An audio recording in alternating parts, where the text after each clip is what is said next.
considerada la vasculatura de los ganglios, que es muy, muy importante. En muchas ocasiones nosotros no reparamos en eso. ¿Qué es lo que nos han dicho siempre en clase? Bueno, un ganglio viene siendo más o menos como un riñón, ¿sí? Pues que pues, la única similitud es que son ovoideos. Y de ahí en fuera se acabó. Porque la verdad es que hay muchos cambios anatómicos que no tienen absolutamente nada que ver con la anatomía, gracias, con la anatomía de los ganglios.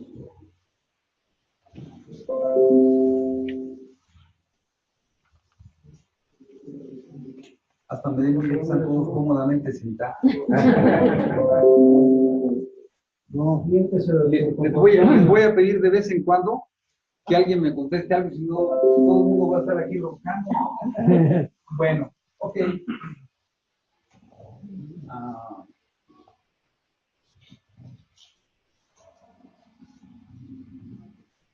Sí está bien puesta, perdón. A ver, si no, ubíqueme, yo estoy bajando. A ver, es que ya estoy tratando de que camine y no. Ok. Ok, entonces vamos a iniciar. Ya sea de este lado o de este lado, se ve muy, muy bonito, se ve mucha definición en las pantallas. Les comento, básicamente un ganglio siempre debe ser ovoideo, siempre debe ser ovoideo. Si un ganglio ustedes no lo ven ovoideo, cuidado, porque ese es el primer dato de que es un ganglio que puede ser inclusive metastásico. ¿Sí? Entonces, debe ser siempre ovoideo. Todo lo que está alrededor es la cápsula, ¿sí? Pero aparte tiene una subcápsula. Si ustedes se dan cuenta, aquí abajo está la cápsula que se ve perfectamente. La subcápsula que está por aquí abajo, ¿sí? ¿Qué es lo que nosotros vamos a ver con ultrasonido? ¿Sí? Vamos a ver la cápsula, y la cápsula se ve normalmente refringente. La subcápsula con ultrasonido convencional no la vamos a ver. Mientras no haya patología linfática, nosotros nunca vamos a ver la subcápsula. Va a haber un momento en que sí la vamos a ver, pero vamos a llegar allá. Entonces va a tener una cápsula, como les decía, una corteza, una subcápsula exactamente por debajo de ella, una corteza y una médula o mediastino. Esa médula o mediastino se va incrementando su ecogenicidad porque es grasa. Y como es grasa, entonces cada que hay un poco de infección o inflamación, se va llenando de grasas el mediastino. Y eso es lo que nos permite a nosotros poder diferenciar perfectamente el mediastino de la corteza. La corteza, en este caso, ecográficamente, es anecoica, ¿sí? Entonces, y aparte, vamos a ver que tiene también un ilio, ¿sí? Ok, por el ilio, fíjense, les voy a poner acá, está la cápsula, luego viene la subcápsula que está por debajo, que quedamos que no se puede ver la subcápsula, la corteza anecoica, la médula mediastino que es ecogénico, y entonces por donde tenemos el ilio, vamos a encontrar los vasos precisamente del ganglio. El ganglio tiene dos tipos de circulación, una hemática y una propiamente linfática, ¿sí? Entonces, ¿por dónde ocurre la circulación hemática? Pues ocurre por aquí, por el ilio. Tanto va en la vía aferente, que es la arteria, y la vía eferente, que es la vena, van a pasar por el ilio. Pero fíjense, ahí es donde viene yo creo que la primer gran diferencia. La vía aferente linfática es a través de la cápsula, es por aquí. Y vuelve a salir como eferente a nivel del ilio. Entonces, eso es algo muy importante. ¿Qué es lo que nosotros podemos ver con Doppler? Si yo agarro y le pongo el Doppler, y agarro y le pongo el Doppler aquí, lo único que yo voy a alcanzar a ver va a ser En algunos casos, la arteria. Solamente la arteria. No se ve la vena y tampoco se ve la circulación linfática. ¿Sí? En condiciones normales. No se alcanza a ver. ¿Por qué? Pues porque el índice de pulsatilidad es tan bajo de las demás que no se alcanza a ver por Doppler. Ni siquiera el Doppler más potente que ustedes conozcan, de un IU-22, un Aloca 10, un E10 de Bolson, ni esos alcanzan a ver. La vascularización de la glándula mamaria. Bueno, básicamente aquí es donde yo quiero que ustedes vean, en esta parte, cómo se ven las cadenas ganglionares, que ahorita las vamos a ver un poco más adelante. ¿Sí? El drenaje venoso de la vena axilar y la vena torácica interna, que es donde va a ocurrir el drenaje venoso. Pero vean, el drenaje linfático, que es el motivo de nuestra plática, el linfo va a pasar del pezón, areola y lóbulos de la glándula, hacia el plexo linfático suprarrenal, y de ahí se va a ir a todos estos, cuadrantes laterales, cuadrantes mediales y cuadrantes inferiores. Y entonces, aquí es donde yo les pregunto a ustedes, para que no se me duerman, ¿cuáles serán los más importantes? Vean cuántos son, Vean cuántos son. Laterales hay 4, mediales 2 y unos inferiores. Son 8. ¿Cuáles serán los más importantes? ¿Cuáles creen? Todos está bien la respuesta. Más profundos, más o menos. ¿Alguien más que me diga? Los laterales, ¿no? Porque menciona que la circulación es aferente. Aferente. No, doctor. ¿Ah? No. Y son igual de importantes que todos los demás. Ahí les va, doctores. Son los ganglios linfáticos axilares. ¿Por qué los ganglios linfáticos axilares? Porque por ellos, a través de ellos pasa el 90 o 95% de la circulación linfática proveniente. Entonces, por esa causa es que es tan importante que nosotros veamos ese tipo de ganglios. Ok. Y para todos los demás, pues se encuentran ahí y también es importantísimo que nosotros los veamos. Y ahorita vamos a ver las cadenas. Fíjense, en el número 1, les estoy poniendo un circulito, el número 1 es la cadena axilar. 2 y 3, pectorales. La 4, subescapulares. 5, centroaxilar. 6, infraclavicular. Paraesternal y supraclavicular. Hay muchos, ¿no? Hay un montón. Pero me regreso. Cuando nosotros vamos a revisar a un paciente, ¿qué es lo que tenemos que ver cuando menos? Centroaxilar, axilar y pectorales. Cuando menos. ¿Sí? Es lo que nosotros tenemos que hacer. ¿Y cómo lo realizamos? Yo trato de hacer primero un rastreo, acuesto a la paciente con su brazo detrás de la nuca y voy a encontrar primero la arteria axilar. Ya que la encuentro longitudinal la arteria axilar, me pongo en transversal y hago un barrido de cefálico podálico buscando los ganglios. Se dice que muchos de los ganglios están muy cerca de donde se encuentran las estructuras vasculares. Entonces, por ahí seguro debemos tratar. Y ya les va otro dato que a mí se me hace muy interesante.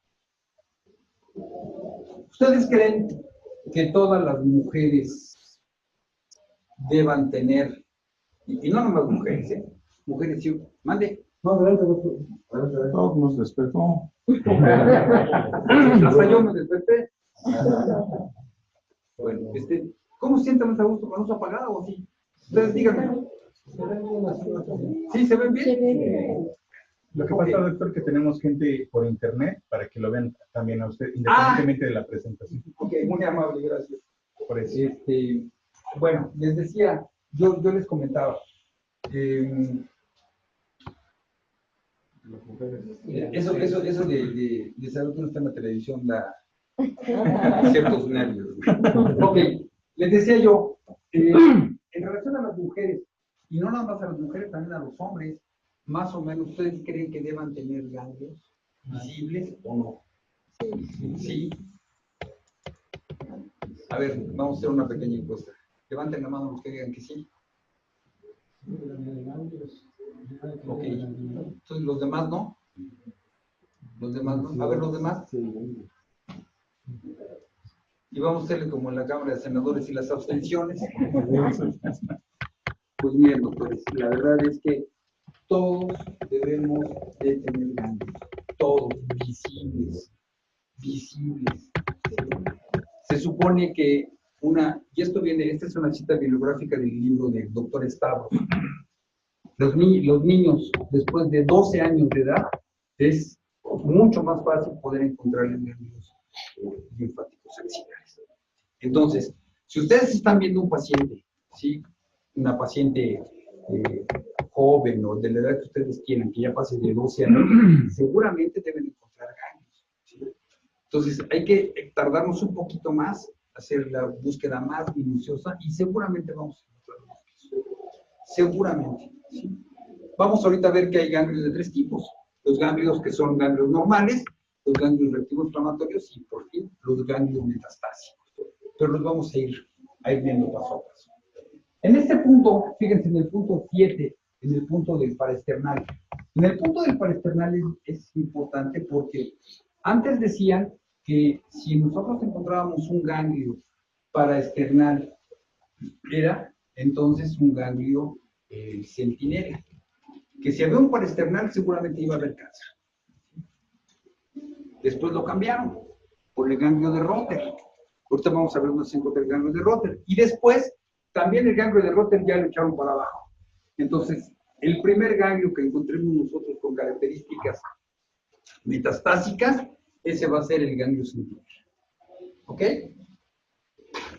Bueno, vamos a quitar las bolitas que yo les puse, y se van quitando poco a poco.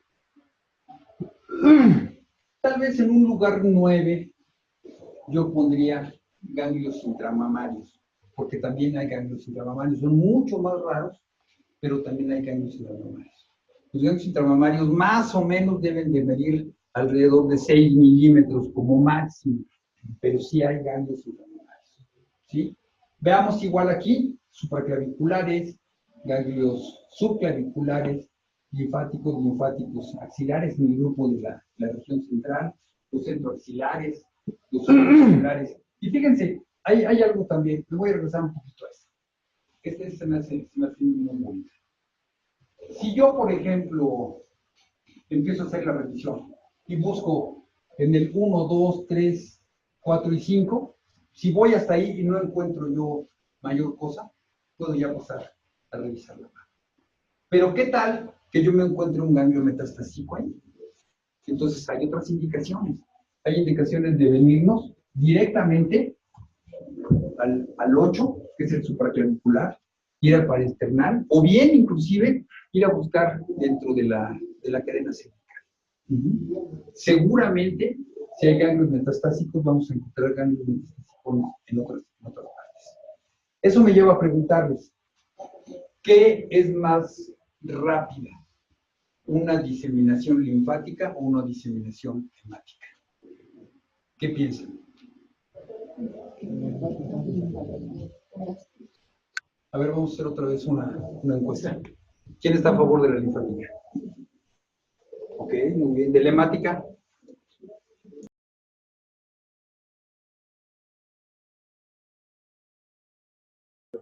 En el ganglio. ¿Quién más dice? ¿Quién le daría una característica irregular al ganglio como que fuera una característica metastásica? Bueno, yo estoy de acuerdo con el doctor. No porque el ganglio sea irregular, es una característica metastásica. De hecho, que el ganglio sea irregular es una característica benigna, ¿sí? Ya podemos hablar así ya en concreto de que es una característica benigna de que el ganglio esté irregular. ¿Por qué? Porque vean, si tiene una forma habitualmente ovoidea, ¿qué pasa? Vamos a agarrar una liga. Yo agarro una liga de este lado y una liga de este lado. Y la voy a estar estirando y estirando y estirando. Y llego a un momento en que el estiramiento es máximo. ¿Y qué va a suceder? Va a perder su forma, ¿cierto? Es lo mismo que le pasa al ganglio. Nada más que lo que le pasa al ganglio, además de que pierde su forma, se va a cicatrizar irregularmente. Entonces, que un ganglio esté grande y que un ganglio esté irregular, lo único que nos habla es de que ha sufrido varios procesos inflamatorios, ¿sí? Que se llaman reactivo inflamatorios. ¿De acuerdo? Ok. Vamos a ver aquí. Esto de aquí arriba me lo podría quitar. Ok, vamos a ver. Fíjense, yo no apreté nada. Un segundito. Sí. Vamos a ver cuáles son las condiciones en donde está cambiando, efectivamente donde está cambiando los ganglios. Sí, entonces acuérdense, más o menos relación 2:1, la corteza delgadita, el mediastino bien, y de ahí vamos a ir, fíjense, ¿cómo va a cambiar la morfología de los ganglios? Bueno, pues en primer lugar, van a ser episodios repetitivos de infección, inflamación. Entonces, ¿qué va a pasar? Va a haber una cicatrización, atrofia, y solamente con que el paciente tenga aumento de peso es suficiente para que los ganglios sufran un proceso de tipo inflamatorio. Con obesidad es suficiente para que podamos encontrar eso. Ahora, ¿qué pasa? Pues se va a adelgazar la cortical, ¿sí? Y la medular, acuérdense que se va a ir haciendo depósitos de grasa, se va a ir haciendo más grande. Entonces, al hacerse más grande, ¿qué le pasa a la corteza? Se va a hacer más chiquita, ¿sí? Ese es un dato también inflamatorio, ¿sí? Ok, aquí aumenta la cantidad de grasa y bueno, y realmente se va a hacer más hipoecoico. En este caso de acá, la infiltración grasa va a hacer que haya una atrofia del ganglio, ¿sí? Interviniendo también la medular y la cortical. Va a hacer que crezca, va a hacer que se meta muchísimo el mediastino, se haga muy refringente y cada vez más hipoecoica o anecoica inclusive la cortical. La médula se va a desplazar a la periferia como resultado de la mayor infiltración grasa. Supongamos que este cuarto es el ganglio, ¿sí? Supongamos que el cuarto es el ganglio. Y que entonces la médula va a sufrir un proceso de inflamación. Y todos nosotros somos la médula, ¿sí? Entonces, ¿qué va a pasar? Que mientras vamos a empezar a crecer, la médula que está aquí en los contornos se va a hacer cada vez más chiquita, más hipoecoica, ¿sí? Mientras así sea, es un ganglio que se llama reactivo. No pasa nada. Y puede ser un ganglio irregular, y puede ser un ganglio que sea grande. Yo he encontrado ganglios axilares de 34, 36 milímetros en la axila. Muy grandes. A veces lo que les molesta a los pacientes, a las pacientes, es lo grande que está el ganglio. No precisamente que sea inflamatorio o metastásico. Y a veces les hacen resección ganglionar, pero porque ya está demasiado grande. Entonces, les decía yo que va a haber un aumento del diámetro a pesar de adelgazar la corteza y la médula. Este ya es un esquema bastante más parecido a lo que es un ganglio. Y fíjense, antes de ver las letras que dice ahí, vamos a repasar un poquito. Por aquí viene la circulación linfática, la circulación aferente que va a llegar directamente al ganglio. ¿Por dónde va a salir? Por el ilio, ¿sí? La circulación hemática, tanto la arterial como la venosa, van a depender directamente del ilio. Ahora fíjense, aquí estoy viendo la corteza. Por debajo de la cápsula vemos la subcápsula y todo lo demás va a ser mediastino. La función ganglionar es reconocer antígenos y producir anticuerpos. Sin embargo, los antígenos pueden pasar a través de los senos ganglionares y salir por la vía aferente, a pesar de que no deben ser considerados filtros. Esto lo dice básicamente tres personas, la doctora Lanfranchi, el doctor Madhar y el doctor Tomás Estados. ¿sí?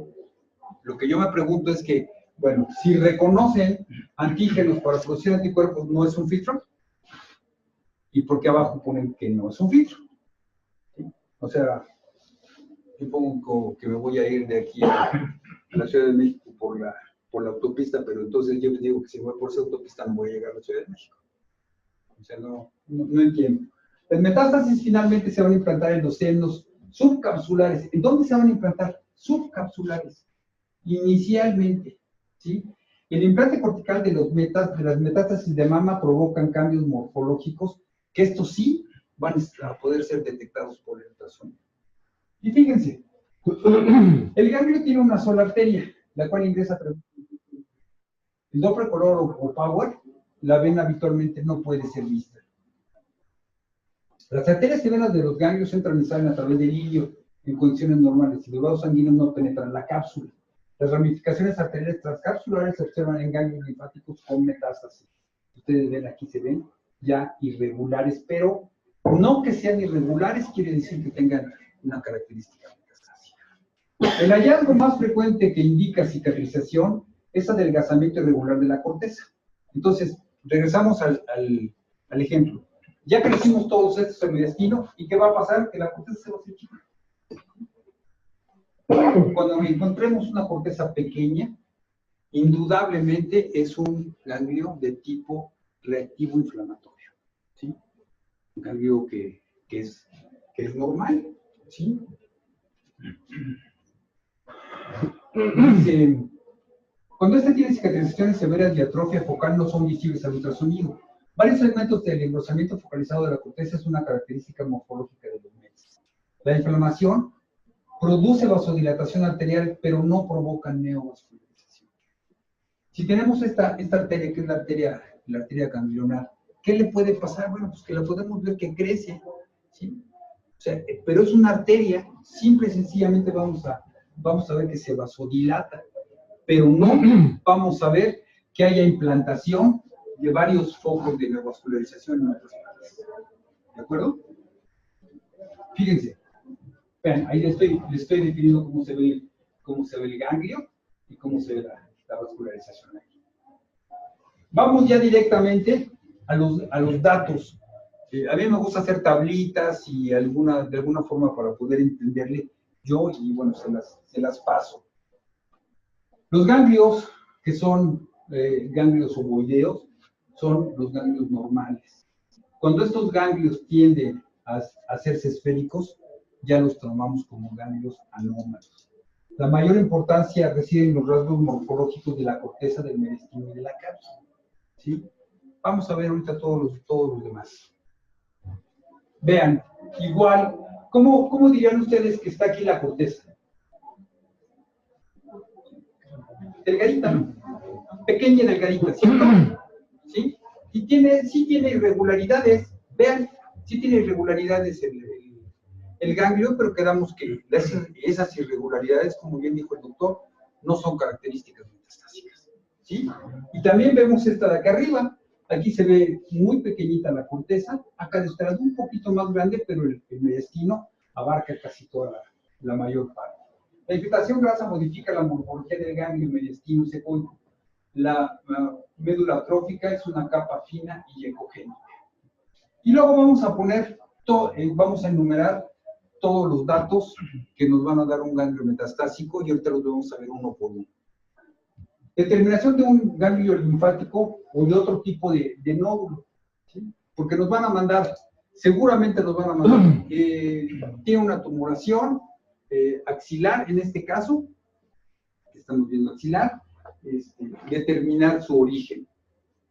Entonces, puede ser un linfoma, puede ser un ganglio, puede ser alguna otra. A mí me ha tocado una vez, yo pensé que era un ganglio, y no, era una neoformación vascular. Entonces nos podemos encontrar varias cosas por aquí, ¿sí? Determinar si es normal o anormal. Determinar inflamación o neoplasia en las cadenas axilares, cadena mamaria interna y supraclavicular. Fíjense, tamaño. Vamos a verlas ahorita una por una, ¿eh? Te las estoy enumerando nada más. Tamaño, forma, ecogenicidad, anomalías morfológicas, relación de ganglios adyacentes, simetría o asimetría derecha e izquierda, análisis y patrones de flujo doble. Tamaño. Hace mucho tiempo se pensaba que era ya una característica metastásica cuando pasaban de 10 milímetros. Cuando decían, es que tiene más de 1 centímetro, pónsela ya como característica metastásica. Y no es cierto. Pueden ser grandes, bastante grandes, y no por eso son metastásicos. Ok. Silueta. Si la silueta cambia de ser ovoidea para hacerse redondeada, entonces sí es una característica metastásica. Si cambia para hacerse irregular, alargada de los polos, lo que ustedes quieran, es reactivo inflamatorio.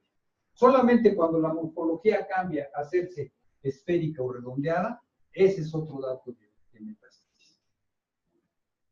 Ecogénico. Habíamos quedado que la cápsula se ve ecogénica, ¿se acuerdan? Ok. Y entonces la corteza se ve hipoecogénica.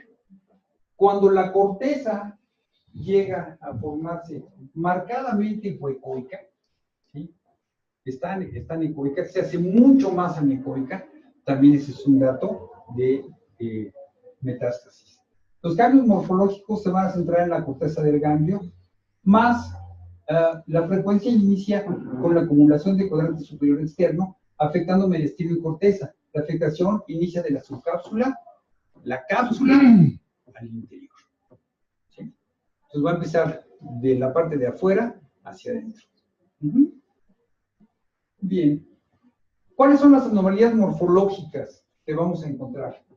El engrosamiento de la corteza puede ser uniforme o puede ser excéntrico. Ahora vamos a lo contrario, Vamos a lo contrario. Ya ¿se acuerdan que primero éramos nosotros en mediastino y nos hicimos gordos y nos estábamos viendo hacia las paredes? Ahora al revés. Ahora la corteza se va a empezar a engrosar. Entonces la corteza va a engrosarse y ¿qué es lo que va a hacer? Va a hacer al mediastino lo vaya haciendo cada vez más pequeño. ¿Sí? ¿Qué le puede pasar? Pues le puede pasar que crezca mucho la corteza a este lado y mande el mediastino hacia un lado. Esa sería un desplazamiento excéntrico. O bien, que la corteza crezca de aquel lado y se concentre en una parte central. Entonces es un agravamiento, un plano del mediastino. Vamos a ver ahorita todas las demás. Pero aquí básicamente es al contrario. Si encontramos una corteza pequeñita, quiere decir que el mediastino creció y se inflamó. Si la corteza ahora es una corteza grande, entonces es un dato de metastasis.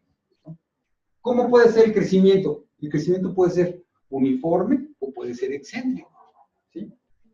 A lo mejor excéntrico podemos pensar que de allá crezca mucho la corteza y por acá sea más o menos homogéneo, sea más o menos céntrico y acá completamente excéntrico. Indentación iliar, que también se llama mordida de rata, son las indentaciones de tipo convexa, se las voy a presentar ahorita. Desplazamiento y desaparición iliar, pérdida de la cápsula externa, ecogenicidad y presencia de márgenes angulares. El mediastino va a ser comprimido y desplazado hacia el interior de los depósitos tumorales de los senos subcapsulares.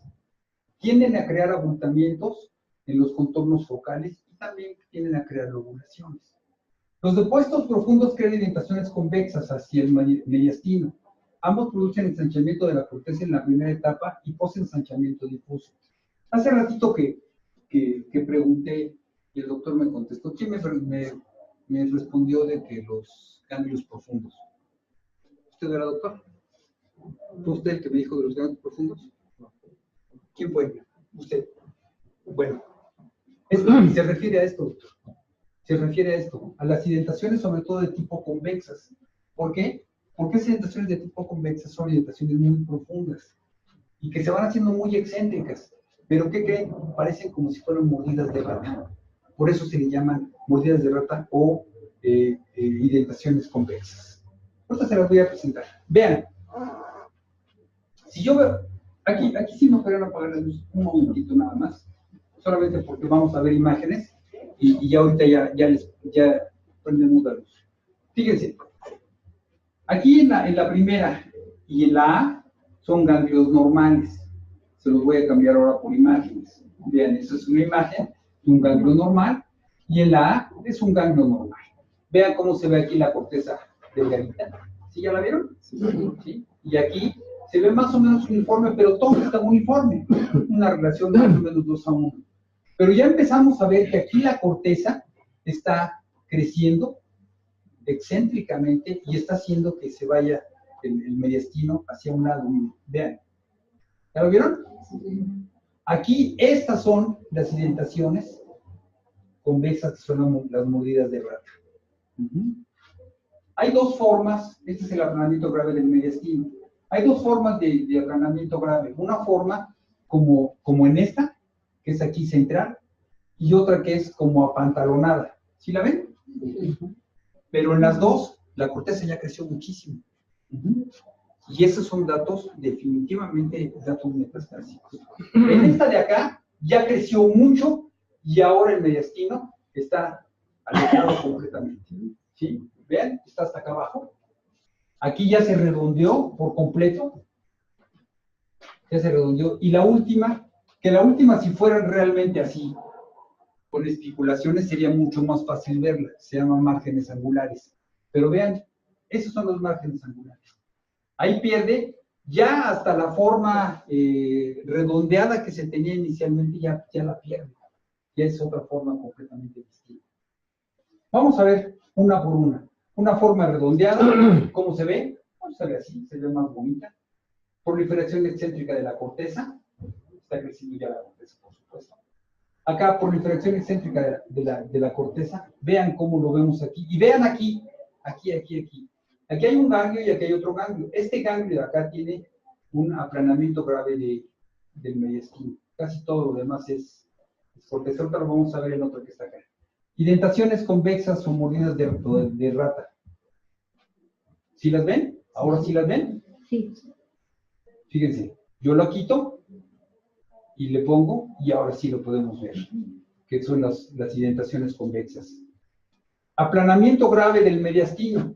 Pues en el aplanamiento grave lo que vamos a ver es de los dos lados, perdón. Vamos a ver esta y también vamos a ver esta. ¿Sí? Obviamente yo lo hago esto para que nosotros lo podamos identificar un poquito mejor. Pero todo es de que nos pongamos a trabajar y yo les apuesto que lo van a identificar rápidamente. Vean igual acá, aquí hay un desplazamiento excéntrico del mediastino. Vean hacia dónde ya mandó en azules el mediastino y todo lo demás es corteza. Y aquí también, por supuesto que todo, ya no hay nada. Ahora, recuerden que yo les decía que la cápsula es ecogénica, ¿se acuerdan? Sí. Si ustedes se dan cuenta, aquí alcanzamos a ver un cachito de la cápsula ecogénica. Y todo lo demás ya se perdió esa característica. Si me regreso un poco más, veamos, en algunas partes podemos ver la cápsula, en algunas partes ya se está perdiendo. ¿Sí? Pero más o menos alcanzamos a ver que sí, la cápsula es ecogénica, aunque de las características malignas es que se pierde completamente esa característica. Márgenes angulares, ¿qué es esta? Vean esos márgenes angulares.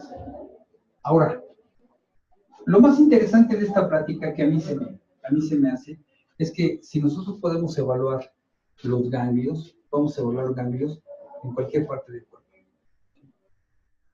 La plática está diseñada ahorita para que podamos ver los ganglios axilares, pero si nosotros podemos identificar los ganglios, los vamos a encontrar en cualquier parte del organismo. ¿Sí? Por ejemplo, ¿qué estructura es esta? ¿Y qué vemos? ¿Ustedes qué dirían? ¿Son ganglios metastásicos o retinoinflamatorios? Exacto, doctor, metastásicos. Exacto, doctor. Bueno, vamos a ver qué pasa con el Doppler. ¿Sí? ¿Cuántos de ustedes manejan Doppler? Así que sean más o menos finos para manejar Doppler. ¿Uno? Más obstetricia. Pues ahora el mundo no es solamente obstetricia. No, es muy, muy importante. Miren, Les voy a platicar algunas cosas y les voy a dejar tarea para que ustedes vean espectros de flujo. Pero les voy a decir qué es lo importante del Doppler, ¿sí? Aquí, ustedes, olvídense de que van a tomar espectros de flujo. Si ustedes toman espectros de flujo y se los dan, qué bueno, me da mucho gusto.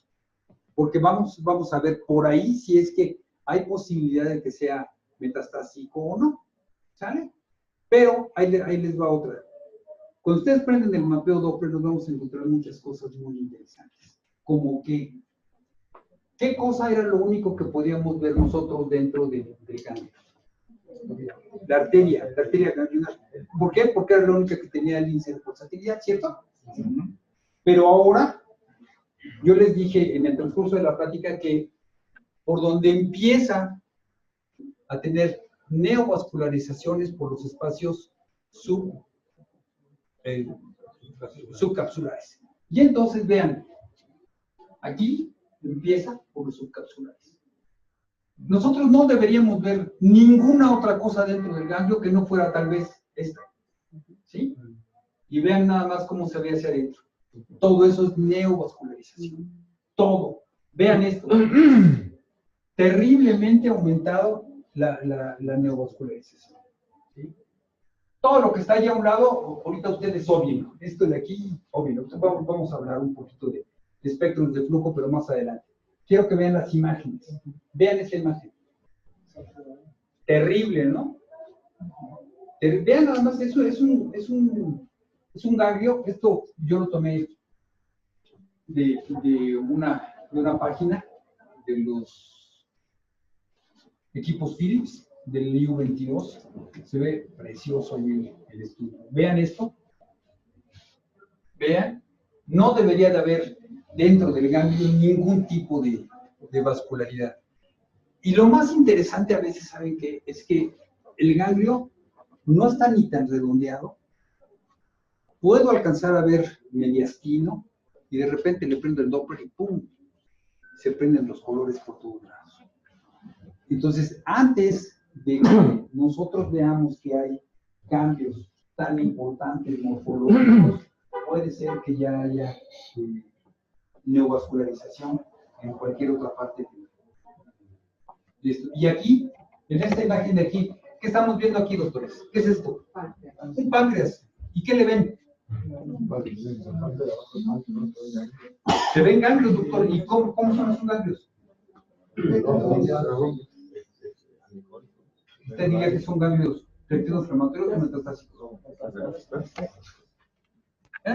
Bien fácil, ¿no? Ok. Continuamos. Vean estas imágenes. A mí me gustan mucho. Vean nada más qué bonitas, digo, perdón por los pacientes, pero qué bonitas imágenes, cómo se ven aquí, llenas completamente de vascularidad. Y no debe haber más que un solo vaso, que es la arteria del ganglio. ¿Sí? Tratemos de borrar de nuestra mente la vascularización. ¿Qué estamos viendo en esta parte de aquí? Médula o corteza. Corteza, ¿sí? La corteza ya invadió completamente a todo el ganglio, ¿sí? La corteza ya se hizo grande, se hizo gorda y se neovascularizó, ¿sí? Ok, y aquí pues exactamente vemos lo mismo. Vean aquí un ganglio sin vascularidad, bueno, sin el mapeo Doppler y ya con el mapeo Doppler. Fíjense, aquí por lo pronto parecería que está creciendo, ¿no? Sí, pero todavía está ovoleo y está... A ver, ponle Doppler. No, pues ya nos dimos cuenta de que hay una gran invasión ahí. Aquí volvemos a ver otra vez páncreas. Vean aquí con un aplanamiento grave del mediastino, ¿sí? Pero ya está con sus neovascularizaciones intracorteza y subcapsulares. Aquí igual apenas se alcanza a ver esto. No es normal que haya ese tipo de vascularización. ¿Okay? Bien, vean cómo se ve un ganglio sin el Doppler y un ganglio con el Doppler. Esta me gusta mucho, a excepción de esta, que es un fibroadenoma con vascularización. Vamos a ver las demás. Vean, todos son ganglios que en la parte de la corteza y en la parte central se alcanza a ver muchísima vascularidad. Y aquí también vamos nosotros a hacer el ejercicio. ¿Qué ejercicio? Si tiene poca vascularidad, muy probablemente el grado de malignidad es menor. Si tiene mucho, el grado de malignidad es mayor. Acuérdense, es muy frecuente que la gente diga, no, ¿sabes qué? Lo que pasa es que está inflamado y tiene vasodilatación. La vasodilatación lo único que hace es que un solo vaso puede dilatarlo, pero no hace un efecto inflamatorio, no hace neovascularización. ¿De acuerdo? Ok. Vean igual. Ahora, ahí les va con los espectros de flujo. Si nosotros nos metemos a ver espectros de flujo, ¿qué es lo que vamos a ver? Vamos a ver normalmente picos sistólicos, pero que van a tener punta roma. ¿Sí? ¿Ya lo vieron? Puntos históricos con punta roma, que normalmente deben andar en índice de resistencia, más o menos deben estar de 1 o probablemente un poquito arriba de 1, ¿sí? Con velocidades de menos de 10 centímetros por segundo. Razones para valorar los ganglios linfáticos. ¿Cuáles son las razones que nosotros deberíamos de ver, por ejemplo? Bueno, cuando hay una masa palpable, cuando les dicen a ustedes las señoras, pues yo me siento aquí abajo, que tengo algo. Ustedes ven, se ponen a pensar, hijo, debe ser un ganglio. Si es un ganglio que se está tocando la señora, lo más probable es que sea reactivo inflamatorio, ¿sí? Pero el arma que nosotros tenemos con el ultrasonido es un arma impresionante, porque en el momento nosotros podemos decidir, es reactivo inflamatorio, es metastásico, es un lipoma, es alguna otra tumoración, o bien alguna formación vascular que también puede ser. Dolor localizado causado por los ganglios. Hallazgos en la mastografía incidentales. Se hace un ultrasonido. Hay un error que para mí se me hace un error muy grande. Muchos médicos solamente mandan a hacer mastografía. Gracias, doctor. Mandan a hacer mastografía y ya no les mandan a hacer ultrasonido. Y no se ve igual. No se ve igual. ¿Sí? Hay muchas cosas. Para eso es el estudio de la mastografía y también para eso hay un estudio que es ultrasonido. Entonces, siempre se debe hacer ultrasonido y mastografía. ¿Aquí qué pasa? Pues hay hallazgos incidentales posterior a hacerse una mastografía. Evaluación en la extensión de casos de BIRATS 4 o superior. A mí me ha tocado mucho. Yo donde trabajo, hay 4 o 5 radiólogos. De los 5 radiólogos, solamente hay una radióloga que es mamóloga. Y ella es la única que sí pone adecuadamente el BIRATS. Pone BIRATS 3, BIRATS 4. ¿Y los demás saben qué hacen? Ponen BIRATS 0. ¿Sí? ¿Y por qué ponen BIRATS 0? Si en la descripción ponen que hay datos de fibrosis, debería ser un BIRATS 2, ¿estamos de acuerdo? ¿Por qué ponen BIRATS 0? ¿Por qué? Pues porque no se quieren comprometer. ¿Sí? Entonces, ¿sabes qué? A lo mejor van a que se lo haga el ultrasonido, de ahí que lo cataloguen. Muy mal hecho. Cuando ustedes les manden que tiene fibrosis y les ponen BIRATS 0, regrésenselo. Ponte a estudiar, maestro. No puede ser. Y más si ustedes hacen el ultrasonido y se dan cuenta de cuáles son las características, obviamente que no puede ser. Entonces, cuando hay un BIRATS 4 o superior, procedimientos de ganglio centinela con biopsia redirigida por inyecciones de radionucleótido, cada vez es más frecuente que los cirujanos y los ginecólogos nos pidan que les hagamos la dirección para dónde van a hacer su biopsia. Y entonces es mucho más fácil, es más bonito, se trabaja mejor en equipo y se pueden hacer muchas más cosas. Segunda revisión de ultrasonido posterior a hallazgos de resonancia magnética. Si nosotros mandamos a hacer como debería de ser normal, mastografía y ultrasonido, hay veces que aún así quedan dudas. Entonces, bueno, vamos a mandar a hacer la mastografía, la resonancia magnética. Si después de la resonancia magnética todavía hay dudas, ya no se regresa a mastografía, se regresa otra vez a ultrasonido. ¿Sí? Son características y razones por qué hay que valorarlas. Y evaluación de la inflamación del brazo posterior al tratamiento de CA. Pacientes que han tenido cáncer y les dan tanto radioterapia o les dan quimioterapia, del lado donde se les está aplicando el tratamiento, se les queda el brazo demasiado adolorido. Y ese brazo adolorido, ¿saben qué ocurre? Hace que los ganglios tengan proceso reactivo inflamatorio. ¿Sí? Entonces, son de las razones para valorar los ganglios linfáticos. Les quiero presentar, la verdad es que yo quise traerme más, pero ya no los puedo encontrar. De mis alumnos, son algunos casitos que me han mandado, que me gustó mucho. Vean, este es un caso de un alumno mío que está en Monterrey. Me lo mandó ese doctor, yo creo que es un ganglio metastásico. Vean la cantidad de corteza muy, muy grande. El mediastino ya es corto, tiene dentaciones convexas, tiene mordidas de rata, y tiene varias cosas.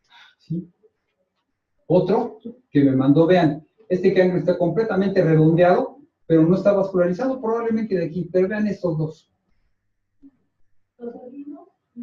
Una vascularización demasiado grande.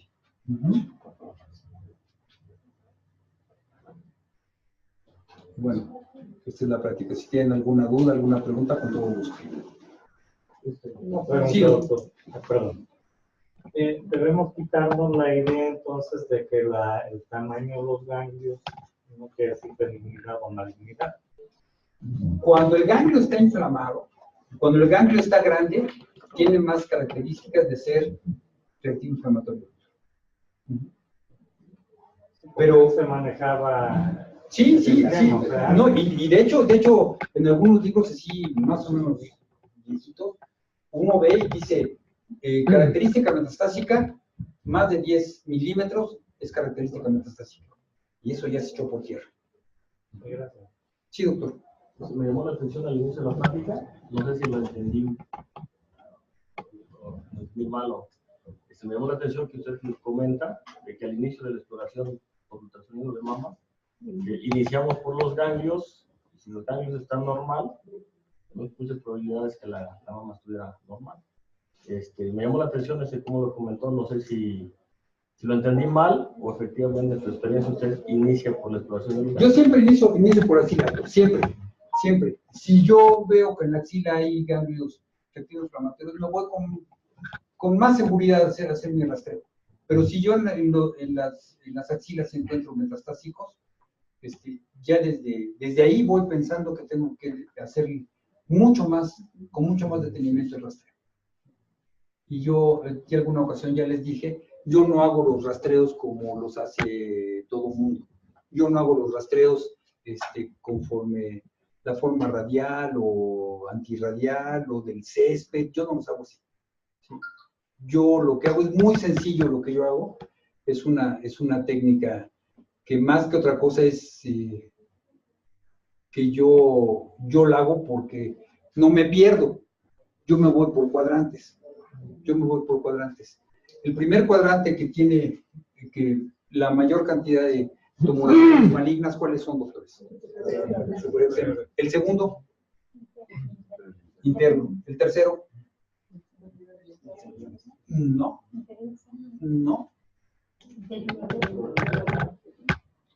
Todo el mundo se sabe el superior externo y si acaso el superior interno. Y después de ahí ya nos perdemos. Superior externo, superior interno, región periareolar. Después inferior externo, inferior interno.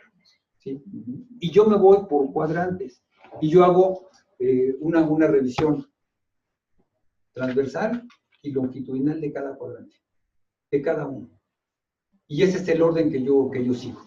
El orden que yo sigo es el orden en el que va la epidemiología y nos va diciendo qué es el ganglio. ¿Sí? Por supuesto que cuando uno hace un rastreo mamario, no hay una técnica que sea la más adecuada, ni la que digan, ¿sabes qué? Esta es la mejor técnica que debes hacer, ¿no? Por supuesto que no. ¿Sí? Es la técnica con la que uno se acomode más, ¿sí? Y yo me acomode más con esa técnica. Entonces, es por eso que yo lo hago así. Entonces, agarro y hago con mucho detenimiento eso. A menos de que sean mamas demasiado grandes y todo eso, que tenga yo que voltear a los pacientes o sentarlos, bueno, ya hago otras cosas. Pero básicamente esa es mi técnica de rastreo. Otra pregunta. Sí, doctor. Revisa la axila. Sí. Encuentra, digamos, ganglios tipo inflamatorio. Sí. ¿Revisa los demás antes de los ganglios? ¿O ya nada más avanza en la mano? Si son reactivos inflamatorios, nada más axilares, centroaxilares y ya, doctor. ¿Se encuentra algún ganglio alterado? Si me voy a los supraclaviculares y hasta los cervicales. Para esternales y todo. Digo, ya con ese paciente ya tenemos como para una hora, ¿no? Por estarle conversando como una hora. Pregunta, doctor. Sí, doctor. Para los reportes, entonces, ¿qué nos sugiere usted? Porque antes mencionaba, pues, un horario de tal, a tantos centímetros del borde areolar. Quizá lo reporta en cuadrante.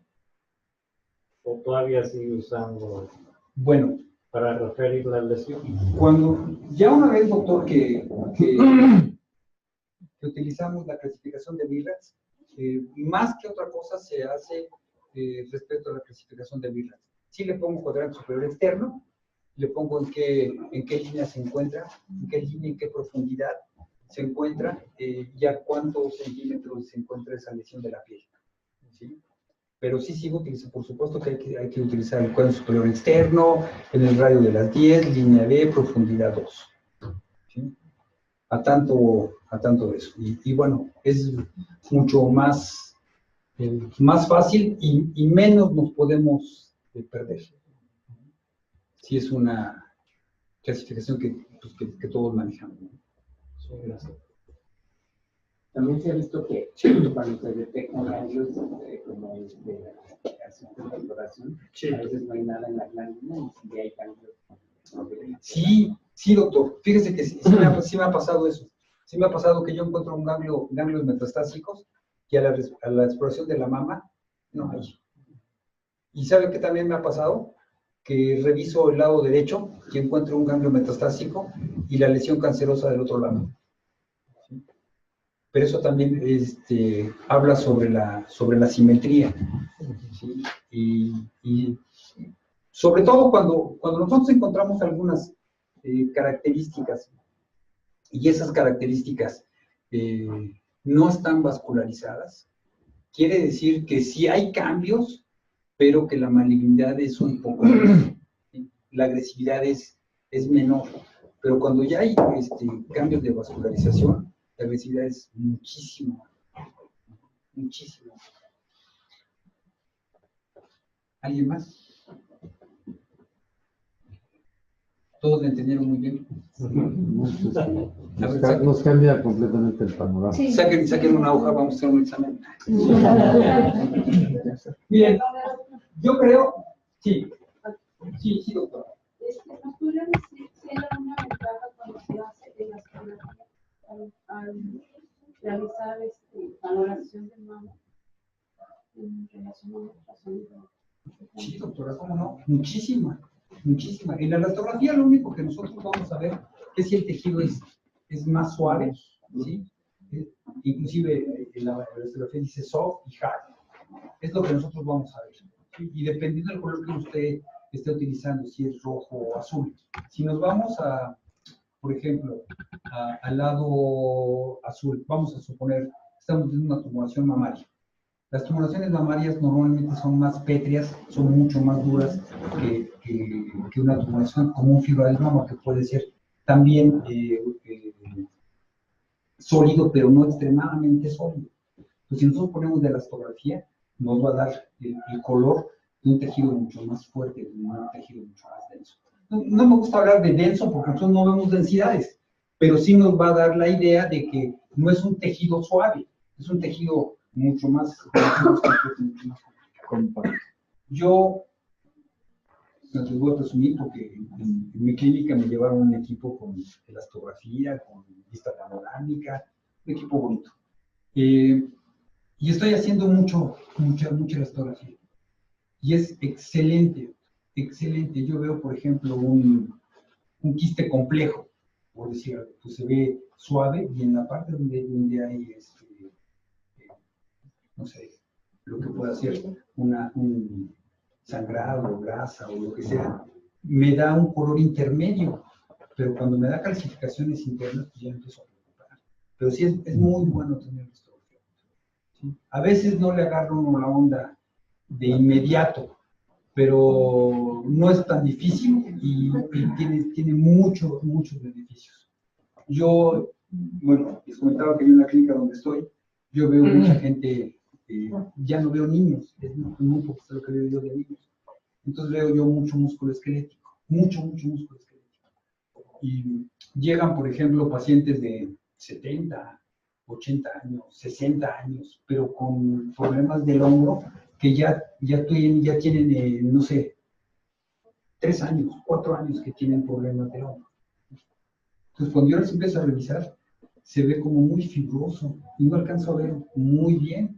Les pongo la elastografía y sé que ahí cuando menos hubo una parte donde hubo una ruptura. ¿Sí? Y a lo mejor la ruptura sigue.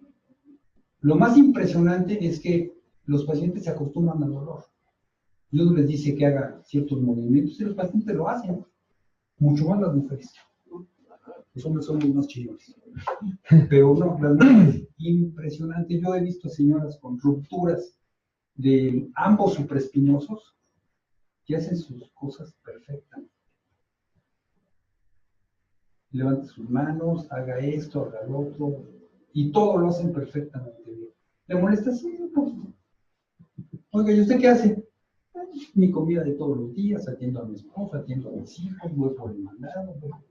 Una chulada de mujeres. Entonces, y la elastografía me sirvió muchísimo. Pues, bueno, y cuando son rupturas más o menos agudas, pues se ve mucho mejor, se ve mucho más bonito. Pero sí se ayuda muchísimo la elastografía. Una vista extendida con la elastografía, muy chula. Doctor. Sí, doctor. Bueno, quisiera aprovechar hoy en la mañana de una paciente de 73 años de edad, que hace un año le realizaron una mastectomía radical del lado derecho. Y esta lesión la dejó una axilar y del lado izquierdo. Sí. Ya todos, ya tienen su WhatsApp en el grupo, ya todos lo tienen. Sí. Tienen todas las imágenes. No le hicieron una adecuada resección lunar a esa paciente. Ahora le hicieron mastectomía del lado derecho y ahora es del lado izquierdo. Sí.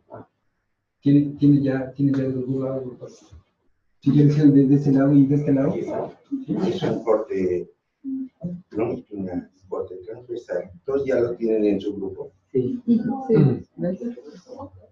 Sí. Oh, sí, parece. ¿No tiene cable? Ahí usted. Lo puede poner aquí en la cámara. Me gusta.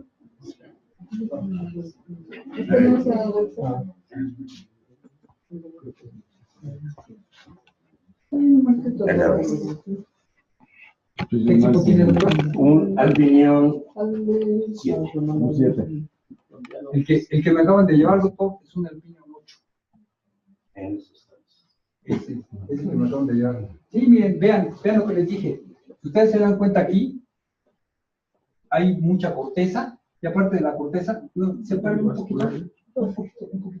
Hay más o menos ahí. No. Se ve muy bonita su camisa. ¿Sí, verdad? A ver. ¿Saben qué es lo más interesante de una plática de estas? Que ustedes van a empezar a buscar y seguramente van a encontrar. Seguramente van a encontrar. Entonces, ¿saben qué? Me agrada mucho la idea de que tengan un grupo y que se manden los casos. Si quieres así. Eso es muy padre porque uno se va retroalimentando. Miren, ahí está perfecto. ¿Quiere le apago la luz para que no haya esa? Excelente. Ah, sí, sí, Por sí. favor. Ok, miren, vean cómo esta parte de aquí seguramente empezó por los planos subcapsulares y ahora sí hacia adentro ya se metió. Ahora, si el doctor nos hubiera hecho a favor de tomar espectro de flujo, Ahí tiene. ahí, a ver, ¿por dónde, doctor? A ver, enséñenos. Incluso saqué, ¿cómo se llama? Pulsatividad, Vean aquí. resistencia. Más. Qué barbaridad. No, creo que no lo grabé. No, ese es de la... No lo grabé. Seguramente íbamos a ver que los picos históricos iban a ser picos históricos que estuvieran así como en meseta, chatos, ¿sí? Y muchos de ellos no llegan a tener la diástole completa. Pero vean, es un caso muy, muy bonito, doctor. Si luego me lo manda, Sí. en alguna plática lo voy a mencionar a usted. Porque está muy padre este caso. Y seguramente sí lo van a hacer. Yo les voy a dejar por ahí mi correo electrónico y si alguien me quiere mandar algo de lo que ustedes vayan viendo, yo se lo voy a agradecer mucho.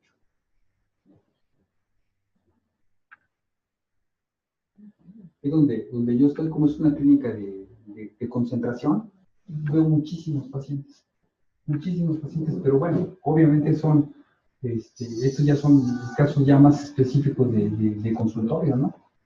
Y vean que el equipo Alpine tiene bastante buena resolución, ¿eh? ¿Ya lo vieron? Sí. Bastante buena resolución. Yo en mi consultorio tengo un 9, doctor. Yo tengo un 9. El que me llevaron a la clínica es 8.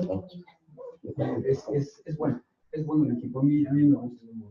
Y para una próxima ocasión, doctor Solís, yo comprometo a los Alpine a que nos traigan aquí algo y hacemos un rastreito o algo. Yo con todo gusto, ¿no? Ustedes me Salud.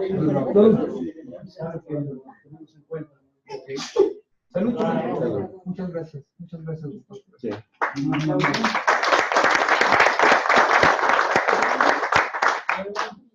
¿Alguna pregunta más? Que no nos imaginábamos, ¿verdad? No, Muchas veces buscábamos nada más los ganglios aumentados de diámetro. Y ya aprendimos una cosita más ahora. Y hoy ya aprendimos de la corteza, ya aprendimos. No vemos lo que no buscamos. Ya lo sabíamos, no clasificábamos. Y lo más interesante es que ya después ahorita ustedes donde puedan ver ganglios, donde sea, pues van a clasificar adecuadamente. Inguinales, abdominales, donde sea. Pues doctor, agradeciéndole mucho la presentación nosotros. Vamos, otorgamos el diploma por parte del Colegio Médico Hidalguense y la sociedad, ahora ya somos sociedad de médicos, excelente, pasamos de asociación a sociedad. Y vamos ya más categoría con muchas cosas. Y pues se le otorga el presente diploma al doctor Rafael Jiménez Rivero por su valiosa participación como ponente en la sesión académica del tema Evaluación de ganglios linfáticos en la patología mamaria. Pachuca de Soto Hidalgo, 21 de septiembre de 2018, dio presidente, su servidor, vicepresidente Eustorgio Ábalos, y nuestro secretario, el doctor Francisco Aciain Magos, que fue el primer presidente de nuestra asociación. Muchas gracias, doctor. Muy amables. Doctor, muchas gracias.